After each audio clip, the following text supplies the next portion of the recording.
And I keep coming back to the point of denial because there are way too many people out there who refuse to see the seriousness of the situation. And these are people in the most developed of cities. They say the virus is just another flu, it will go away. One such man is the President of America, but you'd be surprised how many agree with him the world over. So as governments impose restrictions again, protesters are out on the streets. Here's a report.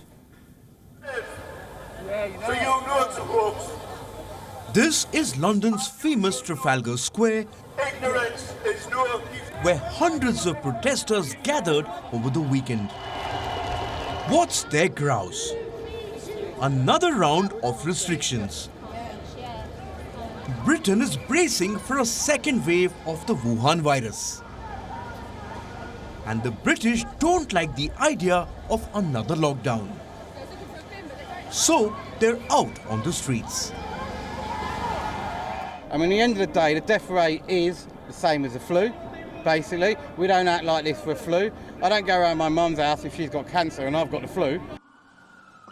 The Wuhan virus is not the flu. The US president tried to call it that. And look where America is. Donald Trump said he lied to Americans to stop the fear-mongering. But before I begin, The British government is being banned because they're not lying. Protesters say the government is exploiting their fears. The nuclear option that Boris Johnson is keen to avoid, but it's looking like another national lockdown might be in the cards for Britain if the spread of COVID-19 doesn't slow down. What's worse, there's no solution in sight. No guarantee of immunity yet. No known treatment, no vaccine. These are the facts that the deniers choose to ignore. Last month, Berlin witnessed a similar protest when the Angela Merkel government decided to tighten the restrictions. The local police said that more than 18,000 people were part of this anti-lockdown protest. And now Spain has become the latest European country to campaign against the lockdown.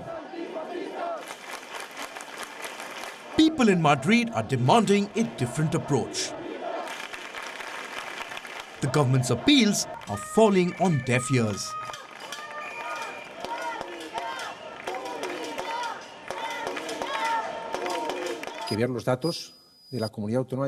We must see the data for Madrid. When I say that the health of its citizens is at risk, I'm not saying it for rhetorical purposes. I'm saying it because it is.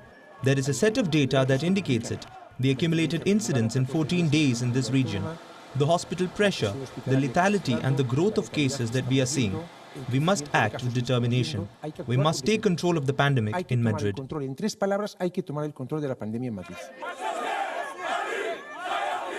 Israel has now recorded more than 200,000 cases.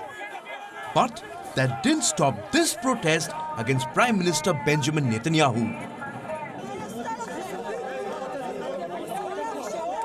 The police dumped social distancing rules to handcuff this protester, as many others stood outside Netanyahu's residence to protest. For more than a week now, the world has been reporting more than 300,000 new cases every day. But there's no convincing the deniers. Even after 10 months of global suffering, they want no restrictions, no masks, no social distancing. This virus of denial cannot be a coping mechanism to fight the pandemic. Bureau Report, WION, World is One.